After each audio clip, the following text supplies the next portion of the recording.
Takeout easy मीडियामध्ये तुमचं स्वागत आहे। आज आपल्या सोबत शिवसेना उद्धव बाळासाहेब ठाकरे पक्षाचे अलिबाग मूळ मतदारसंघातील प्रवक्ते अधिकृत प्रवक्ते धनंजय गुरव साहेब आहेत। धनंजय गुरव हे अलिबाग तालुक्यातील जिराड गावामध्ये येतात आणि जिराडच त्यांची ग्रामपंचायत आहे। मला वाटते गेली कित्येक वर्ष धनंजय गुरव साहेब हे राजकारणामध्ये कार्यरत आहेत, परंतु आपल्याकडे धनंजय गुरव साहेब एक प्रिंट मीडियात असल्या कारणाने आपण कधी काही जे नेते आहेत ते पुढे येत नाही, परंतु आज सोशल मीडियाच्या माध्यमातून या सर्व गोष्टी होत आहेत। तर गुरव साहेब यांनी हे मापगाव जो गुरव साहेब आता सध्या मला वाटते आवाज झालेला आहे, या जिल्हा परिषद मतदारसंघामध्ये येतात आणि येणाऱ्या कार्यकालामध्ये जिल्हा परिषदेचे जिल्हा परिषदेचे जे निवडणूक आहे त्याची आचारसंहिता कधीही लागू शकते। तर गुरव साहेब हे मापगाव मतदारसंघामधून किंवा आवाज मतदारसंघामधून जिल्हा परिषदेची निवडणूक लढवण्यासाठी इच्छुक आहेत। तर गुरव साहेब हा निर्णय तुम्ही एवढ्या वर्ष राजकारणात दिल्याच्या नंतर तुम्हाला असं ह्याच वेळेला का वाटलं की आता हीच वेळ योग्य आहे की राजकारणामध्ये आपल्याला आता आपण इंट्रोड्यूस करायला पाहिजे? नक्कीच बघा, आता कसं आहे, राजकारणाकडे आता बघण्याचा जो दृष्टिकोन आहे ओव्हरऑल तो बदलताना आपण पाहतोय। परंतु आता आगामी जिल्हा परिषद निवडणुका आणि पंचायत समिती निवडणुकांचं जे सत्र आपल्या समोर आहे सगळ्यांसमोर, तर याच्यामध्ये नक्की मला असं वाटेल की जास्तीत जास्त सुशिक्षित तरुणांनी यामध्ये सहभाग घेतला पाहिजे। खरं तर बरेचदा राजकारण घाणेरडं आहे, चुकीचं आहे म्हणून तिकडे पाठ फिरवतात बरेचसे लोक, बरेचसे चांगले लोक ह्या राजकारणापासून लांब राहण्याचं बघतायत। तर हे कुठेतरी थांबलं पाहिजे आणि चांगले लोक ह्या राजकारणाच्या प्रवाहामध्ये आले पाहिजे। याच्यातून खराच समाजाचा विकास होईल, भविष्यामध्ये त्याचा चांगला फायदा होऊ शकतो, ह्याचं सुद्धा आपल्याला चांगलं रिझल्ट आपल्याला मिळू शकतो। आणि त्याकरता नक्कीच शिवसेना पक्षाकडून आमच्याकडे खूप अशी चांगली संधी आहे, चांगला प्लॅटफॉर्म आम्ही नवीन नवतरुणांना देऊ शकतो की पंचायत समिती करता आपण उमेदवारी किंवा जिल्हा परिषद करता आपण उमेदवारी म्हणून आपण तिकडे लोकांना चांगली संधी देऊ शकतो। आणि असं तर आहे की आता बघितलं आपण महाराष्ट्रामध्ये इथं राजकारणाचा एवढा चिखल होत असताना बऱ्याचदा वाटतं की कुठंतरी निष्ठा विकलेली आहे आणि निष्ठा संपत चाललेली आहे। असं असताना पण आपण महाराष्ट्रामध्ये आज पाहतोय इकडे उद्धव साहेबांच्या सभा असतील, राजसाहेब आणि उद्धव साहेब एकत्रित आता आलेले आहेत, ही सुद्धा जमेची बाजू आहे आणि लाखोंच्या संख्येनं तिकडं लोक उपस्थित राहत आहेत सभेला, हाच खरा मोठा ठेवा आहे। आणि मग त्या ठिकाणी निष्ठेला कुठेतरी जागा आहे हे सुद्धा आपल्याला दिसतोय। आणि मग असं असताना एक महाराष्ट्र आणि महाराष्ट्रातील जनता उद्धव साहेबांकडे एक संयमी संवेदनशील नेता, आश्वासक चेहरा म्हणून तिकडे बघताय। तर त्याचा सुद्धा आम्हाला संपूर्ण महाराष्ट्रामध्ये जिकडे जिकडे पण जिल्हा परिषद पंचायत समिती निवडणुका असतील तिथे उमेदवार म्हणून आम्हाला पक्ष आणि पक्ष नेतृत्व म्हणून नक्कीच आम्हाला त्याचा सुद्धा फायदा होईल। तर ह्याकरता मला असं वाटतं की जास्तीत जास्त तरुणांनी ह्या येणाऱ्या निवडणुकीमध्ये सहभागी व्हायला पाहिजे। बऱ्याचदा निवडणुका म्हटलं की कॅल्क्युलेशन केलं जातं की त्याच्या पाठीमागं पाठबळ आहे किती, त्याच्याकडे संपत्ती किती आहे आणि फायनान्शियल म्हणजे एकंदरीत परिस्थिती पाहिली जाते आणि त्यानंतरच तिकीट दिलं जातं। त्याच्यानंतर त्या व्यक्तीचं नेतृत्व ज्या पक्षाचे असेल तिकडे त्याचं संबंध कसे आहे आणि मग तिकडून मग तिकीट दिलं आणि देण्याची प्रथा आहे करतं। परंतु तसं न पाहता प्रत्येक वेळी प्रत्येक राजकारणी हा कधी ना कधी तरी प्रेशर राहिलेला आहे। आणि त्याआधी बघितलं तर प्रत्येक राजकारणी ज्यावेळी निवडणूक लढवत आहे त्याआधी त्यांची परिस्थिती काय होती बरं, तर बऱ्याचदा कितीतरी वेळा आपण पाहतो आपला निवडणुकीचा अर्ज दाखल करताना आपण जेव्हा नॉमिनेशन भरतो त्यावेळी आपला प्रत्येक कॅन्डिडेटचं उमेदवाराचं प्रॉपर्टीचं मूल्यांकन केलं जातं, म्हणजे स्थल अचल आणि चल मालमत्तेचं, आणि मग हे सगळं होतं। परंतु निवडणुका जिंकल्यानंतर लगेचच नजीकच्या काळामध्ये 5-10 वर्षांमध्ये तेच कॅन्डिडेट इनोवा असेल, फॉर्च्युनर असेल, महागड्या गाड्या असतील, बंगले असतील, ह्या सगळ्या गोष्टी मग त्यांच्याकडे येतात कुठून? हा सुद्धा संशोधनाचा भाग आहे. आणि मग असं असताना जर सुखी आणि संपन्न होण्याचा जर राजकारणामध्ये जर हा सोर्स असेल तर एक सुशिक्षित तरुणांना रोजगाराचा प्रश्न असताना मग जास्तीत जास्त तरुणांनी ह्या इकडे राजकारणाकडे वळलं पाहिजे की जिकडे आपल्याला चांगली संधी मिळेल. नुसतेच पैसे कमवणं हा भाग नाही आहे, तर एक लोकांना आपण एका समान वर्गाला आपण न्याय देता येईल या भावनेतून आपण तिकडं राजकारणाकडे पाहिलं पाहिजे असं मला वाटतं. गुरुसाहेब, जर आपण पाहिलं तर आताच नगर परिषदेच्या निवडणुका झाल्या आणि नगर परिषदेच्या निवडणुकीमध्ये तुम्ही पाहिलं तर खऱ्या अर्थाने महाविकास आघाडी होईल असं वाटलं होतं, परंतु तसं झालं नाही. आणि तुमचा जो पक्ष आहे त्या पक्षाला महाविकास आघाडीमधून 2 जागा मिळायला पाहिजे होत्या किंवा 4 जागा मिळायला पाहिजे होत्या. त्या काही शेतकरी कामगार पक्षांनी तुम्हाला दिल्या नाही. त्याच्यानंतर तुमचेच नेते संदीप पालकर, अलिबाग शहर प्रमुख यांनी 2 जागा तिथे लढवल्या आणि न भूतो न भविष्य शेतकरी कामगार पक्षाच्या विरोधात त्यांनी 2 जागा जिंकून आणल्या. म्हणजे जर आपण बघितलं तर शेतकरी कामगार पक्ष हा एवढ्या वर्षी तो जुना पक्ष आहे आणि तरी सुद्धा एवढ्या वर्षानंतर तिथे संदीप पालकर यांनी तुमचं मशालीचं चिन्ह तिथं वापरून ते निवडणूक जिंकले. जर आपण मुरुड नगर परिषदेमध्ये जर पाहिलं तिथं सुद्धा तुमचे 4 नगरसेवक जिंकले. म्हणजे जरी आमदार महेंद्र दळवी हे सध्या आमदार असले तरी सुद्धा खऱ्या अर्थाने शकाप हा विरोधी पक्ष इथे मानला जातो. परंतु मागच्या वेळेला तुम्ही महाविकास आघाडीतून लढला आणि चित्रलेखा पाटील यांना मिळाली, परंतु शकाप सध्या हा हळूहळू बाजूला जाताना दिसतोय विरोधक म्हणून. आणि तुमचा पक्ष जो कुठेच नाहीये असे सगळे जर म्हणत असतात विरोधक शकापाचे किंवा बाकीच्यांचे, तर ह्या वेळेला दाखवून दिलं तुम्ही की बाबा आमचे 6 नगरसेवक हे जिंकून आलेले आहेत. म्हणजे तुम्हाला जनता कुठंतरी ऍक्सेप्ट करते, उद्धव बाळासाहेब ठाकरे यांचे विचार त्यांना पटतात. म्हणून सध्या पक्ष फुटून सुद्धा इथे तुमचा पक्ष हळूहळू ज्यावेळी एक मात्र होता त्यावेळी वाढत नव्हता, परंतु आता वाढायला सुरुवात होते. तर ह्याचा फायदा जर तुम्ही जिल्हा परिषद निवडणूक जर काही लढवली तर तुम्हाला होईल. नक्कीच फायदा होईल.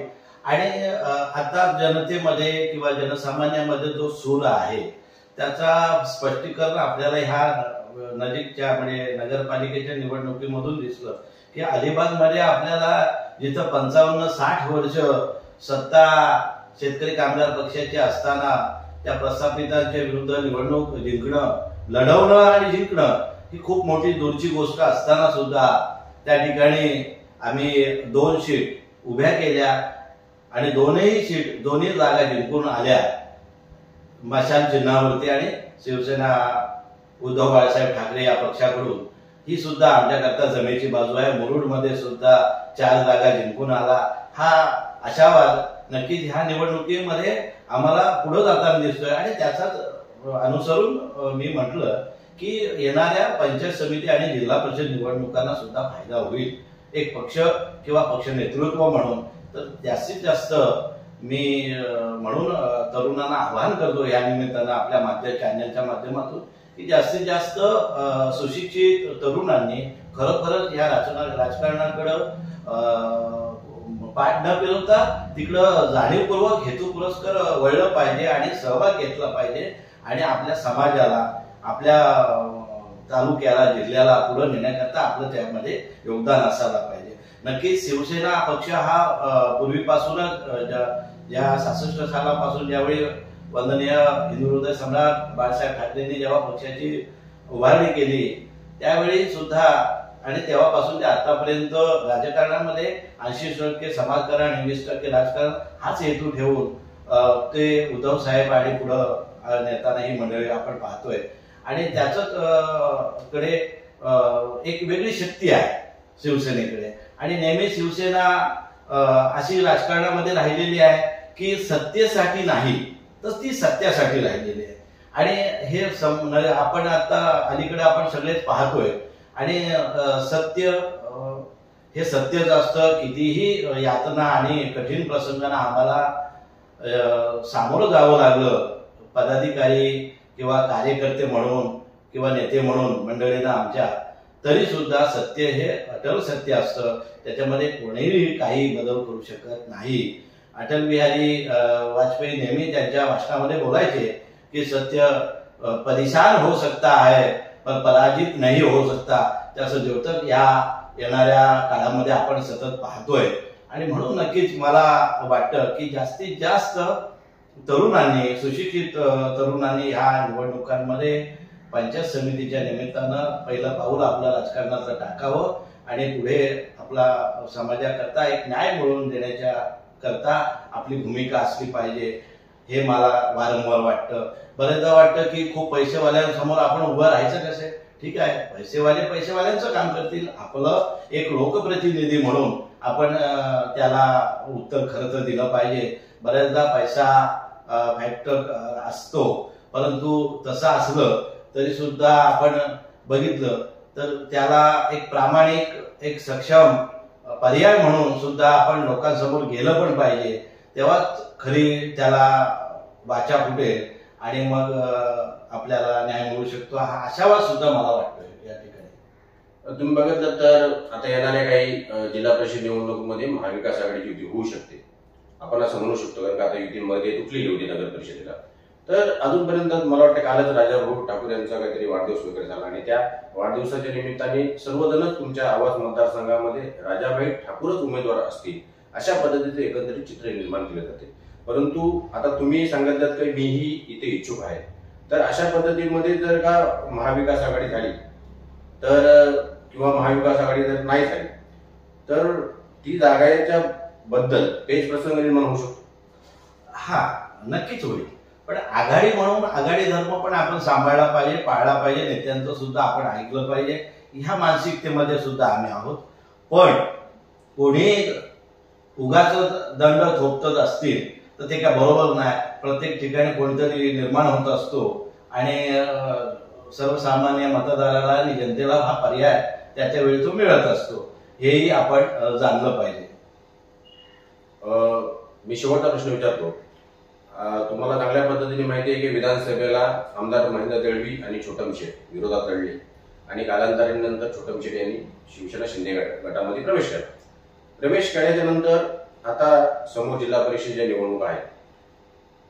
ज्या वेळेला जिल्हा परिषदेमध्ये तुम्ही जर पाहिलं तर मागील 5 वर्षांमध्ये 3.5-4 वर्षांमध्ये छोटम शेठ यांनी प्रवेश केल्यानंतर शिवसेना शिंदे गटाचे जेवढे कार्यकर्ते असतील, पदाधिकारी असतील, ते छोटम शेठ यांच्या विरोधात लढत होते. एक विरोधक म्हणून त्यांनी आमदारकीच्या वेळेला तिथं काम केलेलं आहे.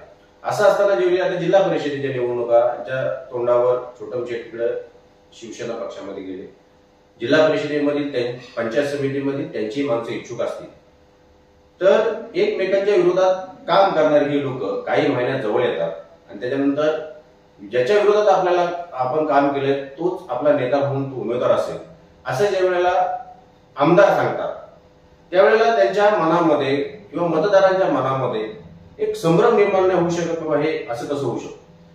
हा चांगला प्रश्न तुमच्या चॅनलच्या माध्यमातून तुम्ही मला विचारला. मग हेच तर आहे ना, आता आपण संपूर्ण महाराष्ट्र नव्हे तर संपूर्ण देश नव्हे तर जग पाहतोय. हा राजकारणाचा चिखल महाराष्ट्रामध्ये किंवा भारत देशामध्ये होताना आपण सगळेच बघतोय. हा का होतोय तर चुकीच्या माणसांमुळे हा खरं तर घडतंय. तर हे कुठेतरी थांबलं पाहिजे. याच्यामध्ये सर्वसामान्य जनतेला काय फायदा आहे मला सांगा ना. बऱ्याचदा आपण बघतो की ते आमदार मंत्री इकडून तिकडे जातात, बेडू उड्या मारतात. ते कशासाठी मारतायत तर सत्तेसाठी मारतायत. आणि मग ज्या ठिकाणी पक्षाची भूमिका जी असेल त्या भूमिकेवर आपण ठाम असलं पाहिजे असं मला तरी वाटतंय. कार्यकर्ता म्हणून, एक छोटा कार्यकर्ता म्हणून मला नक्कीच वाटतं की आपली लढाई ही नेहमी सत्यासाठी असली पाहिजे, सत्तेसाठी नाही आहे. बऱ्याचदा लोक राजकीय नेते आपण बोलतो की ते सत्तेसाठी इकडून तिकडं जात असतात. तर ते कुठंतरी ह्याला आळा बसला पाहिजे असं माझी नक्कीच भावना आहे सामान्य मतदार म्हणून. तर आपल्यासोबत धनंजय गुरव साहेब होते, शिवसेना उद्धव बाळासाहेब ठाकरे पक्षाचे जे आवास जिल्हा परिषद मतदारसंघामध्ये येतात, झिराड येथे ते राहतात आणि येणाऱ्या कार्यकालामध्ये त्यांचं असं मत आहे की कुठलाही उमेदवार पहिल्यांदा येताना फ्रेशर म्हणूनच येतो आणि ज्या पद्धतीने सध्या चांगले दिवस मला वाटते उद्धव बाळासाहेब ठाकरे पक्षाला आहेत त्याच्यामुळे जनता आम्हाला स्वीकारते असं तेही त्यांनी म्हटलेलं आहे. आणि ते प्रवक्ते म्हणून सुद्धा या अलिबाग मूळ विधानसभा मतदारसंघामध्ये आहेत. येणाऱ्या कार्यकालामध्ये मी जनतेची सेवा करण्यासाठी या जिल्हा परिषद मतदारसंघामध्ये शिवसेना उद्धव बाळासाहेब ठाकरे पक्षाकडून इच्छुक आहेत म्हणून त्यांनी इथं आपल्याला सांगितलेलं आहे. तुर्तास इथे थांबतो. धन्यवाद.